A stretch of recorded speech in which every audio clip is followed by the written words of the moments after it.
Entonces, comenzamos a compartir pantalla de esta primera clase. En la primera clase, como ustedes habrán observado en el sílabo, vamos a tener una exposición de ciertas nociones generales con mucha referencia a lo que es el derecho romano, que tiene mucha influencia en todo nuestro derecho, porque obviamente la principal fuente, aunque no la única, de nuestro Código Civil es el derecho romano.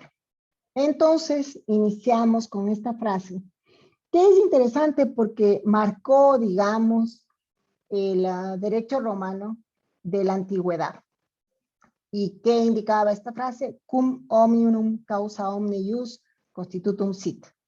O traducido al castellano, porque todo lo jurídico ha sido constituido a causa de los hombres. Esto lo encontramos en la recopilación del digesto. ¿Qué era el digesto? Recordemos. Veamos, Doménica Vázquez. ¿Qué era el digesto? ¿O qué es el digesto? Francamente, claro. El digesto no eran estos textos que tenían los juristas romanos. Claro, era una recopilación realizada por el emperador Justiniano, más propiamente, ¿no? En donde efectivamente lo que hizo fue resumir, recopilar, más que resumir, a la doctrina y en el digesto de los juristas romanos. Muy bien. Aparte del derecho romano, ¿qué otras fuentes tiene nuestro código? Kenneth Esparza.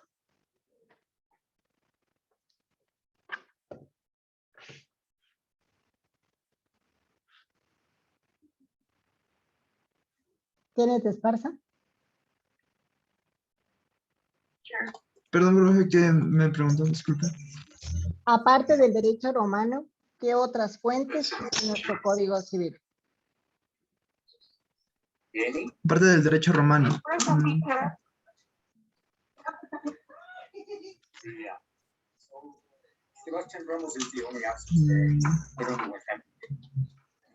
Perdón, teacher, no me acuerdo. ¿Qué otras fuentes se usó o usó? ¿Quién es el autor del Código Civil que inspiró a nuestro Código ecuatoriano? ¿Sabe? Kenneth. Andrés Bello. Debería. Gracias, Mateo. Pero acuérdense que está en el uso de la palabra Kenneth. Kenneth. Don Andrés, Bueno, Bello. como dije. Don Andrés Bello usó ¿qué otras fuentes aparte del derecho romano? Podría ser las institutas, ¿no? Esos. A ver, las institutas, ¿de dónde son? Kenneth, atienda, por favor. No le pido que busquen en donde sea, sino que atienda. A ver, No, profe, es que justo están haciendo también bulla acá, perdón. ya. Entonces, le estoy preguntando, ustedes están en uso de la palabra, y le estoy preguntando, ¿qué otras fuentes aparte del derecho romano? Porque lo que usted me está diciendo es las institutas, y las institutas también son derecho romano. Es más, también son generadas por el mismo gran jurista o a instancia del mismo gran jurista que es Justiniano, ¿no es cierto? Pero aparte de las institutas, ¿qué otras fuentes? Estamos aquí para aprender, así es que dentro del aprendizaje, los seres humanos podemos equivocarnos, ¿no? Con tranquilidad. De pronto el Código Civil napoleónico.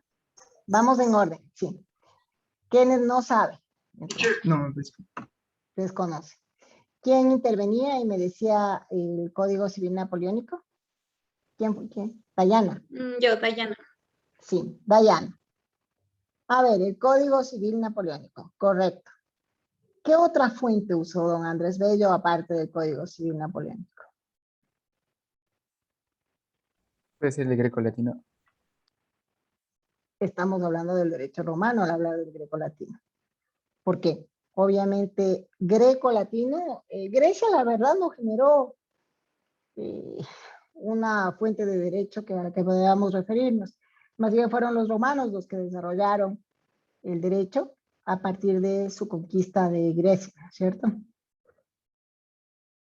¿Quién pedía el uso de la palabra? Creo que Mateo Carrillo. Mateo, tal vez. No, yo sería, pero si me equivoco me corrige, pero podría ser Claro, las leyes de Castilla. bien, muy bien. Efectivamente, el derecho español antiguo que estuvo compuesto de los fueros, lo que usted me quiere decir, los fueros, y luego, por supuesto, las 7 partidas que fueron una recopilación de don Alfonso de Sabio. Recuerden que, ¿en qué época vivió don Andrés Bello? Veamos, Sol Espín. ¿En qué época vivió don Andrés Bello? La verdad que sí desconozco. ¿De qué año es nuestro Código Civil? ¿Sabe? ¿Quién sabe? Levante la mano virtual, por favor. Y me dice de qué año es la vigencia de nuestro Código Civil. Tengo que el registro oficial suplemento es del 24 de junio del 2005. No, esa es la última recopilación como tal, no las últimas reformas, pero sí la última recopilación. No, el primer código, sería buenísimo, buenísimo que nuestro Código Civil datara de 2005, porque sería un código muy moderno a nivel latinoamericano, pero no. Nuestro código no data de 2005. ¿Quién da más antigüedad? Creo que es desde 1961. 1961, como que estamos lejanos. Andrea Lastra. No sé si estoy bien, pero creo que era 1982, por ahí. Más o No, menos. ahí ese es el Código Civil peruano, está más cerca del Ah, Código Civil peruano. Veamos, Andrés Espín. 1840.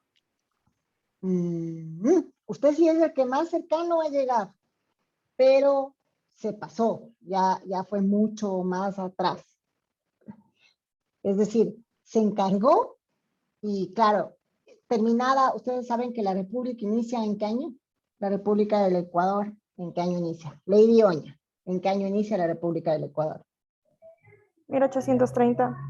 Muy bien, entonces, a raíz de que inicia la República, seguíamos manteniendo leyes coloniales. Obviamente a nivel político, esto era inconveniente, ¿no es cierto? Entonces, se va encargando poco a poco que se realicen diferentes, obviamente la primera norma que nos rige es la Constitución, pero a raíz de la República se encarga la elaboración del Código Civil. Y el Código Civil en realidad empieza a regir, pese a que se encarga su elaboración años atrás a la Corte Suprema, empieza a regir en 1861. Por favor, apuntemos esta fechita. Entonces les vamos a dibujar la fecha. 1861.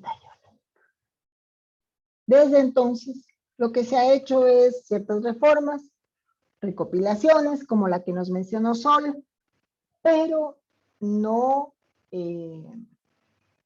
realmente una reforma integral, o por lo menos sacar uno de los libros, como el Código de Familia, nada de eso. ¿Sí? Entonces, por ejemplo, entre las deficiencias que podemos señalar del Código Civil, ¿sí?, está cuestiones que obviamente, imagínense en 1861. Empecemos vamos por libros, ¿sí? Vamos a ir por libros como el que nosotros estudiamos fundamentalmente dentro de la materia de sujetos, obviamente ligándolo con otras, como institución, ¿no? Pero las instituciones de familia. A ver, la familia de 1861, ¿es igual a su familia? ¿Qué creen? ¿Ustedes creen que en 1861, pues, por ejemplo, había una opinión del niño a ser considerado? Por supuesto que no. Resulta anacrónico mantener, de hecho, normas de familia de 1861 en el año 2021. Imagínense, o sea, es terrible.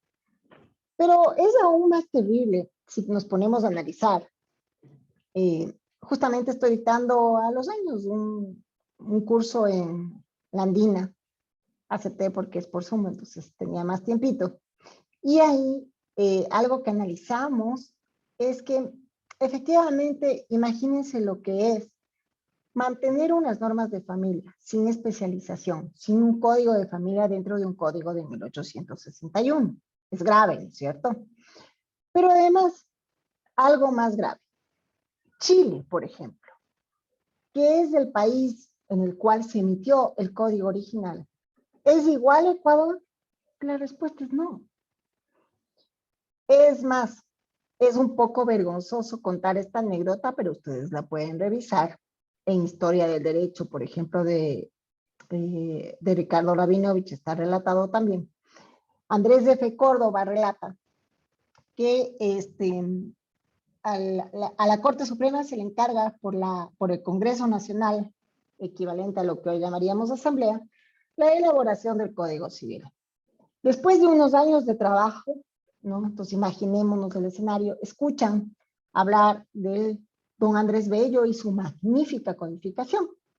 En realidad era la época en que se codificaba en América Latina por primera vez en materia civil, en materia privada, ya independientes. Entonces Argentina estaba en la elaboración de un código, Brasil estaba en la elaboración de un código y Chile también.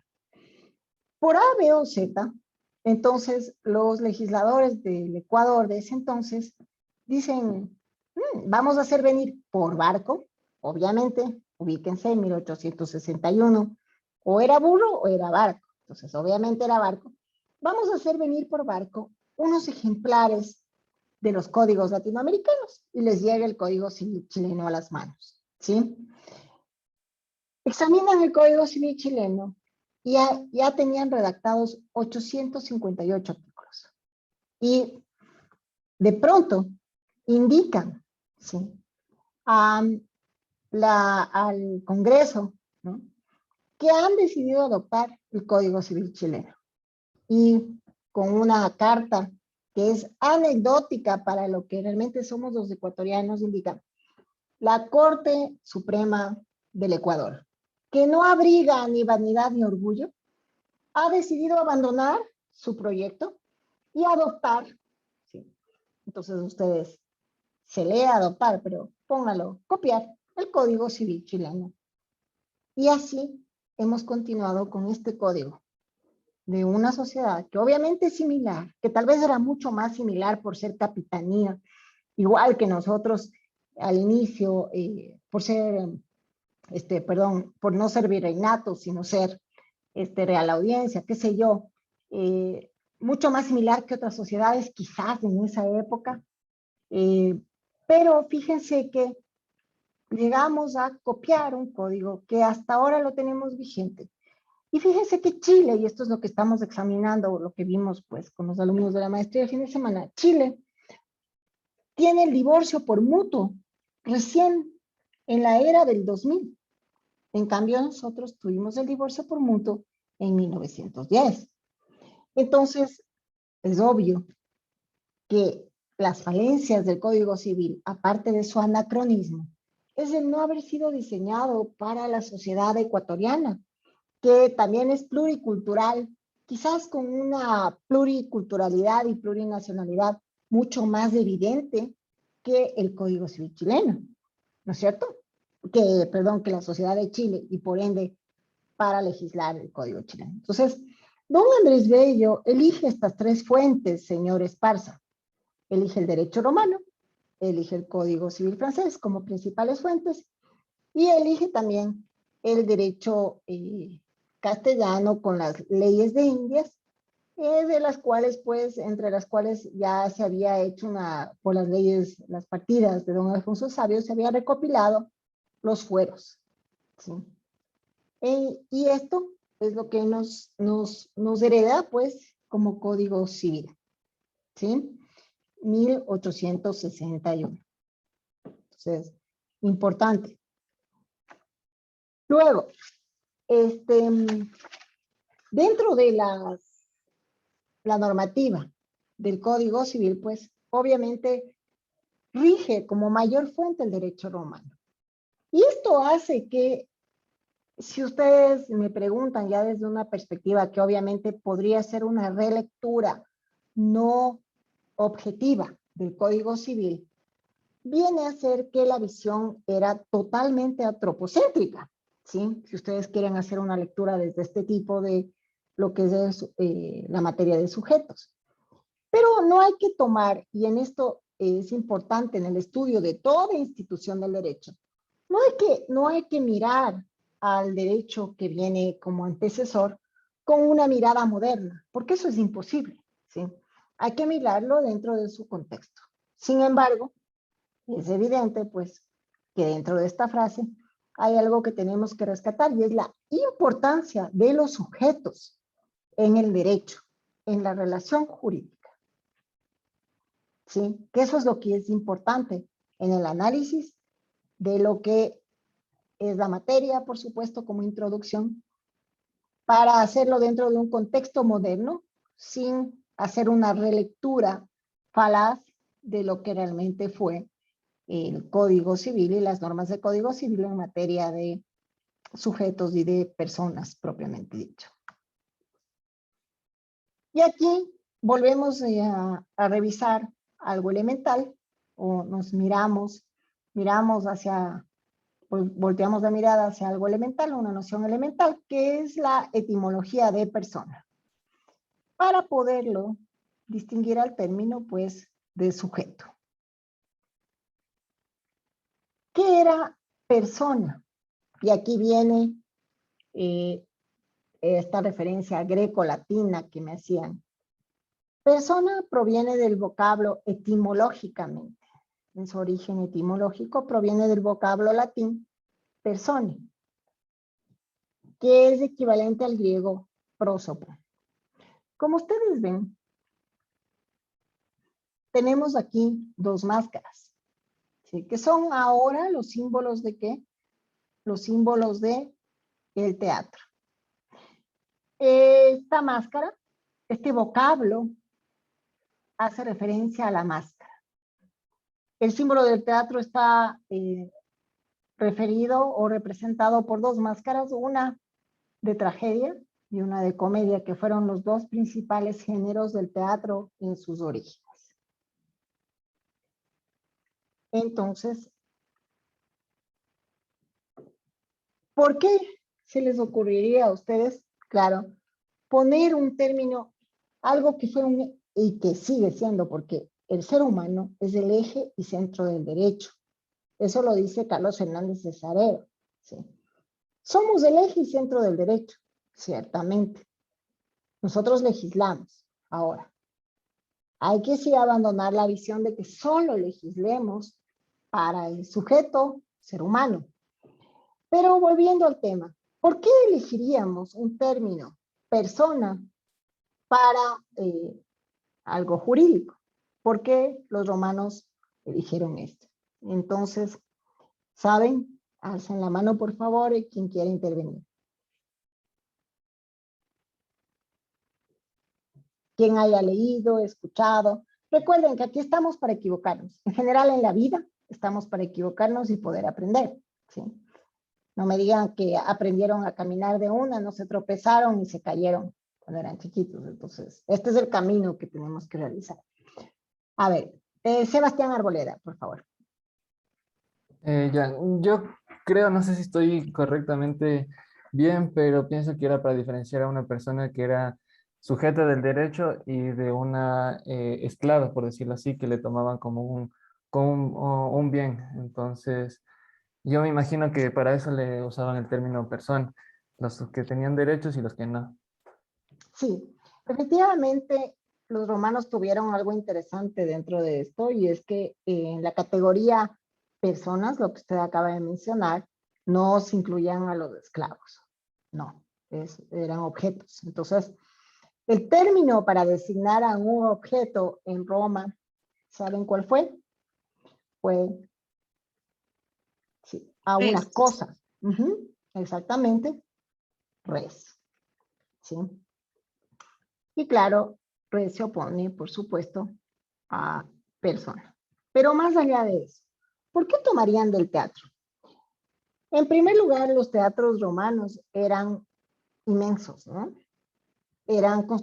Los romanos tenían, imagínense que la diversión en la época romana, por supuesto, era en los teatros o anfiteatros. Recuerden, por supuesto, la época de los gladiadores, etcétera, pero el teatro era una de las diversiones esenciales, ¿sí? Y dentro de esta, quizás más que diversión, distracciones esenciales para el pueblo romano. Y construyeron unos teatros bastante grandes, con capacidad para, y los anfiteatros no se diga, con capacidad para entre 4,000, había unos de 4 hasta 15,000 personas. La capacidad que tiene el Coliseo General Rumiñahui, 15,000 personas. Entonces, las obras de teatro se desarrollaban dentro de este espacio tan gigante, en donde el actor tenía que dar a conocer la obra. Y claro, ¿cómo podía darla a conocer? Por supuesto que tenía su voz. Por supuesto que estaba diseñado esto como una concha acústica. ¿Han tenido la oportunidad tal vez ustedes de estar en el Teatro de la Casa de la Cultura? Ahí tienen esta forma acústica para mejorar la acústica y que lo que se escuche en el centro del escenario pueda ser escuchado por todos. Pero en la época del teatro griego y romano no existió micrófonos, no existieron amplificadores tecnológicos, eléctricos, no existía la electricidad. Entonces, la máscara cumplía, en primer lugar, una función de amplificar la voz, ¿sí? Porque tenía unas rejillas dentro de la misma.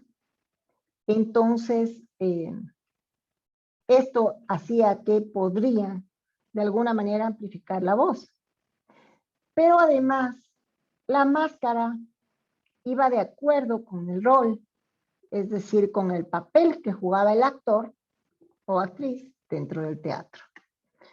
Esto hacía que la máscara permitiera adivinar a los espectadores cuál era el rol del actor. Con lo cual, por supuesto, se facilitaba la comprensión de la obra. La máscara era una máscara bien grande, no como la que está en la imagen, sino realmente cubría hasta el cuello. Era de madera o de lienzo. Todavía se conservan algunas de los museos romanos, son muy interesantes de ver. Y podía, como era tan grande, además era mucho más pesada que la que tenemos ahí dibujada, es decir, que la que ahora tal vez en un baile de máscaras nos ponemos, ¿no es cierto? Y claro, era difícil sacarse, por lo tanto el actor permanecía con la máscara toda la obra teatral. Aparte de tener muy buenas cervicales y músculos en el cuello, esto al actor le permitía jugar su papel de una manera en que todos pudieran ver ese papel. Por ello, cuando esto obviamente se originó en el teatro griego, ¿sí? Los griegos fueron los primeros que tuvieron grandes obras teatrales, al menos que nos haya llegado. En realidad, otros pueblos de la antigüedad también tuvieron esto, pero digamos que el que más relevancia tuvo, Grecia y luego Roma, el teatro, para nuestro derecho, porque el término que en un inicio era solamente la máscara, también se usó para el papel, el rol que jugaba el actor, y luego se usó, ¿por qué? Para los juristas romanos, algún jurista romano en una obra teatral, se quedó impresionado viendo esto y dijo, pero claro, los seres humanos jugamos un rol dentro de nuestra vida, un rol de papá, un rol de hijo, un rol de cónyuge. ¿Por qué no usar el término? Porque finalmente el rol dentro de la relación jurídica es igual que el papel dentro de la máscara, es inamovible, ¿sí? Y entonces, usémoslo para, yo ahí les he puesto sujeto o ser humano. Ojo, tradicionalmente se ha visto a persona como sinónimo de sujeto. Es más, Belén Pálate, ubíqueme una definición de persona en un diccionario jurídico, por favor, y léanos.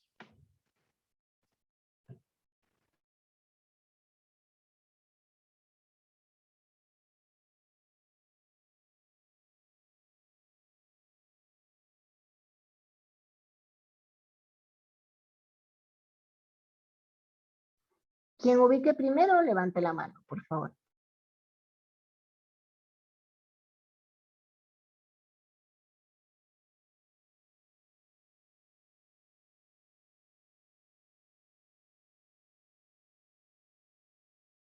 No sé si se escucha.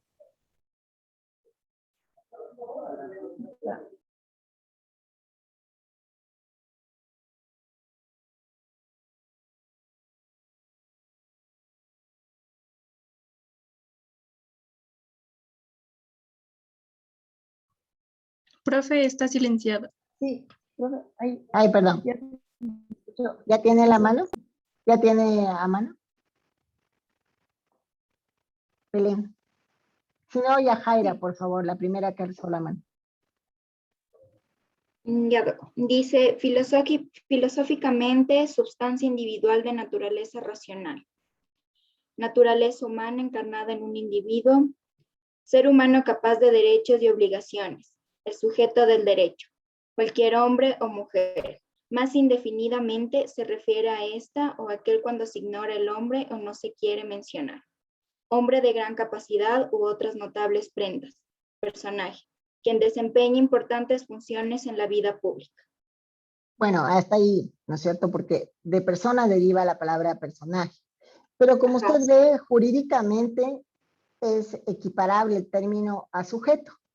De hecho, en la mayoría de facultades a nivel mundial se imparte la materia no como sujeto, sino como derecho de personas, y sin embargo se tratan todos los sujetos. Si ustedes revisan los tratados, si ven un tratado de derecho de las personas, de pronto ahí ustedes van a ver tratados otros sujetos, o sea, todos los sujetos y no solo persona, porque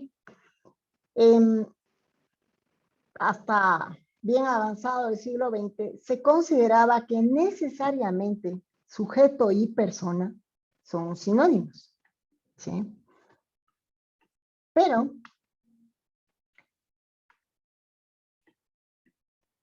el sujeto y persona tal vez no necesariamente en la actualidad deban ser considerados sinónimos. Aunque la persona es un titular de derechos y obligaciones, es tal vez en realidad hay una relación de género a especie entre sujeto y persona. Porque la persona indudablemente es el ser humano nacido. Pero podemos encontrar otros sujetos que tienen otra denominación y ahora inclusive podríamos encontrar un sujeto como la naturaleza en el derecho ecuatoriano y en general analizado por algunos juristas como un sujeto que no necesariamente es un ser humano.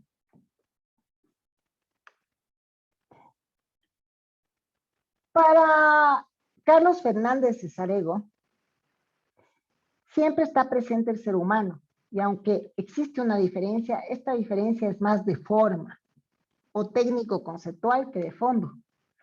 Porque, por ejemplo, en Perú hay 4 categorías de sujetos titulares de situaciones subjetivas. Estas 4 categorías son el concebido y la persona colectiva que nosotros llamamos de nuestro derecho jurídica y las asociaciones sin registro. Esto claro en el derecho peruano. Y entonces Carlos Fernández Cesarego dice, no, pues, o sea, no hay una diferencia de fondo, solo una diferencia de forma. ¿Sí? Pero, ¿por qué? Porque siempre está presente el ser humano en los 4 sujetos que hemos mencionado. Antes de pasar, es importante recalcarles cuál es la definición de sujeto. Y aquí nosotros compartimos la definición de Kelsen. ¿Sí? Kelsen indicaba que la definición de sujeto es que el sujeto es un centro de imputación normativa o, lo que es lo mismo, un titular de derechos y obligaciones. Un centro de imputación normativa o titular de derechos y obligaciones. Esa es la definición de sujeto. En cambio, que si bien en sentido amplio o como tradicionalmente se lo ha visto a nivel de léxico jurídico, es decir, en los diccionarios, si bien la persona tradicionalmente fue considerado sinónimo, quizás deberíamos de recategorizar esto y de reflexionar de otra manera ya, estando como estamos dentro de una nueva visión contemporánea del derecho, en donde si bien es cierto que todavía es el ser humano el que legisla, ya no necesariamente lo hace solamente para el ser humano. Vi que Eunice levantaba la mano, entonces vamos a...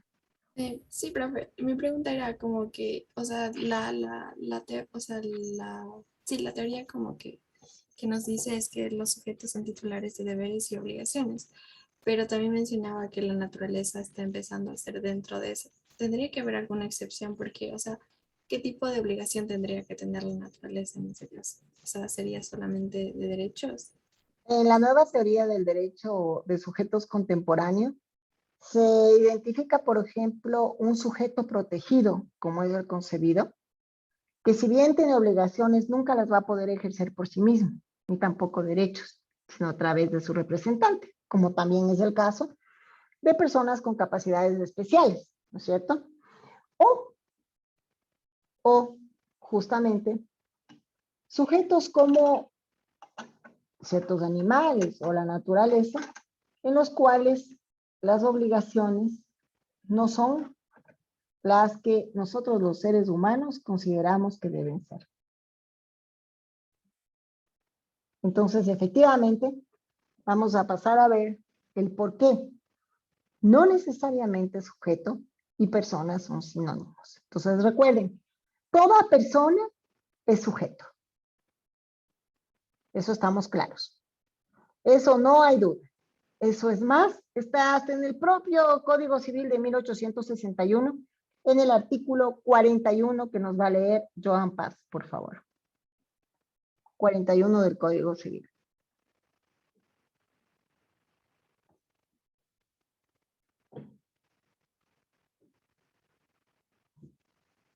Joan Paz. Sí, está cargando. Gracias.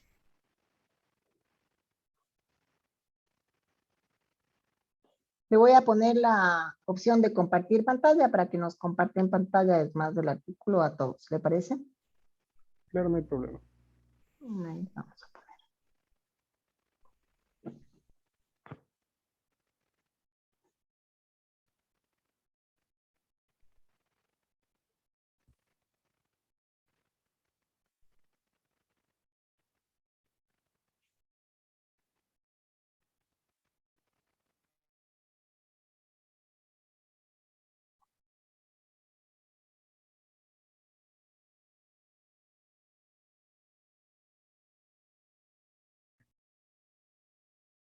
Son personas todos los individuos de la especie humana, cualquiera que sean su edad, sexo o condición, dividiéndose en ecuatorianos y extranjeros. Gracias. Divídense. Fíjense que la terminología que usa el código es un lenguaje elegante, indiscutiblemente, no lo podemos discutir, pero ciertos términos resultan anacrónicos, ¿no? Es decir, ya no se usa. El divídense realmente es un lenguaje elegante, pero en la actualidad resulta hasta difícil ya la lectura. En algunos términos es peor, ¿no? Ya lo iremos viendo. Pero el libro 1 de las personas, ¿sí? Y familia, porque están los dos juntos, empieza, recuérdenlo por favor, en el artículo 40. Y el artículo 41 es el que nos leyó Joan Paz. Artículo 41 que consagra el principio de no discriminación y que indica que toda persona ¿sí? Que todo ser humano es persona. Entonces, aquí tenemos un interesante silogismo, pues, lógico, que podemos redactarlo como tal, ¿no es cierto?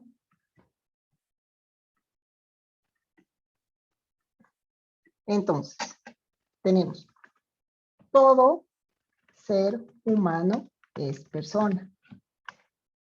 Toda persona es sujeto. Voy a tratar de subirle un poco esto para que quede en un silogismo aristotélico, ¿no es cierto? Y aquí, por lo tanto, entonces, todo ser humano es sujeto. ¿Sí?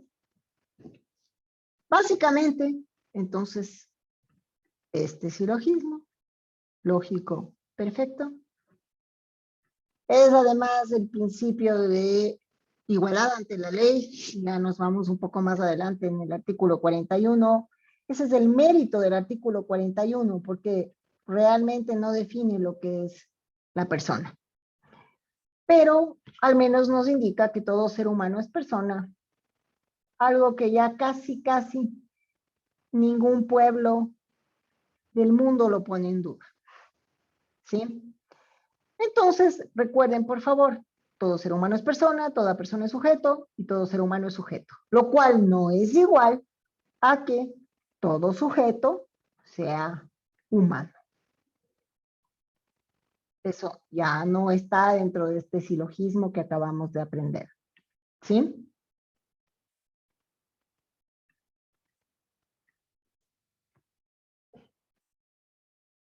¿Preguntas?